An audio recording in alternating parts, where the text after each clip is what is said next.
David is a co-founder and the chief commercialization officer at Astrapi, and it is mind-blowing the technology that you guys are developing. What we're doing is we're using spirals. So we're using polynomials instead of sinusoids. That allows us to generate spirals in the complex plane. So that's never been done before. Yeah, in lay terms, what's driving all of this is that you've got a finite amount of communication spectrum. You've got a finite amount of bandwidth.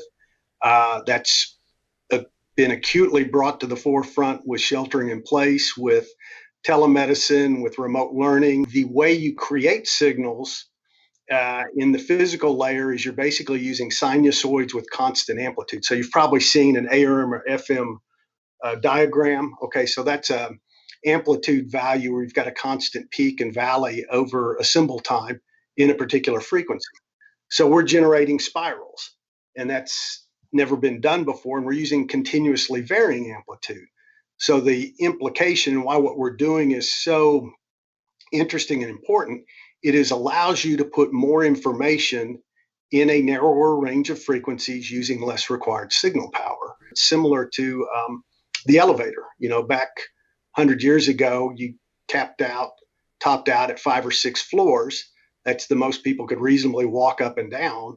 And once the elevator came, all of a sudden you can go 100 plus floors, but you're on the same real estate. Well, spectrum is effectively the same. You've got a finite amount of information that can get through those existing channels. We're coming in and saying, well, wait a minute, we can do more. For defense uses, you've got all of those same issues, but you're operating in harsh, contested environments with someone trying to jam your signal and or Right. trying to operate where you don't want them to know you're there, Right. right? So it's not an insignificant challenge, and the dependency on the communication link is quite profound. We've raised 2.8 million in private investment. We've closed over $1.6 million in R&D contracts with the National Science Foundation and the Air Force. We've got a small license with a Canadian company on a beyond line of sight project, and have got a cooperative research agreement, a limited purpose one with the Naval Information Warfare Center. So there's a lot of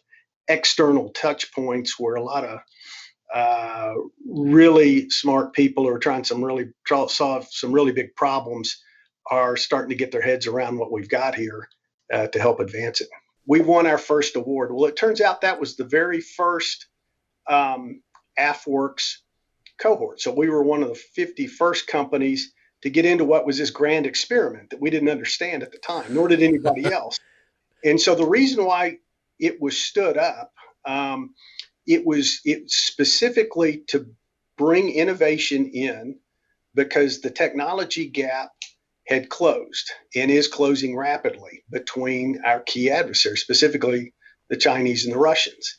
Mm-hmm. And the light bulbs going off is we have got to bring these small companies in and make it easier to get innovation in the door, to lessen the burden on the acquisition side of things. So that was the whole thesis of how they stood this up. But at the end of the day, you've got some deeply important people validating what you're doing, right? And you've got multiple pathways to come in and helps you sort through it. So you're doing the same thing any startup would do is you're trying to validate that customer base and then stack rank and get an understanding of where you are and pivot off of that and all those sorts of things.